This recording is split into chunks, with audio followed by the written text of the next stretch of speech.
ওকে ওকে, দেখতে পাচ্ছ এখানে ডাল ফাল ভাজা হচ্ছে। আর এটা কিন্তু খুব জনপ্রিয় খাবার, মানে সবাই পছন্দ করে। দেখতে পাচ্ছ এইখানে কিন্তু ডালটা মাখা, মানে কী বলবো, মেখে রেখেছে, ফেটিয়ে রেখেছে যাকে বলে।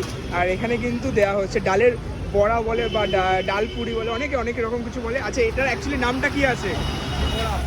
পকোড়া। আচ্ছা, ডালের পকোড়া দেখতে পাচ্ছ। এখানে কিন্তু শুনলাম এই 10 টাকা 20 টাকা করে। আর এটাও কিন্তু আছে আমাদের শিয়ালদা চত্বরে, দেখতে পাচ্ছ।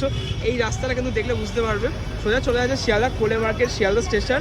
আর এই যে রাস্তাটা দেখতে পাচ্ছ, এই ব্রিজটা দেখলে অনেকে চিনতে পারবে, ঠিক আছে। আর এখানে দাঁড়িয়ে হচ্ছে আমাদের পায়েল। তো এখানেও ডাল ফাল ফাটানো হচ্ছে। আর খুব ফেমাস, মানে এই যে চাটনিটা যে দেওয়া হয়, আমি তোমাদের একটু ভালো করে শুরু করে দেখিয়ে দিই। এই যে চাটনিটা, এটা কিন্তু খুবই ফেমাস। এই খাবারটার সাথে কিন্তু বেশ ভালো যায়, দেখতে পাচ্ছ। মানে মারাত্মক লাগে কিন্তু এটা আমার, সিরিয়াসলি। এই চাটনি বলতে পারো বা সস বলতে পারো, যে যেরকম পারো বলতে পারো। তো দেখতে পাচ্ছ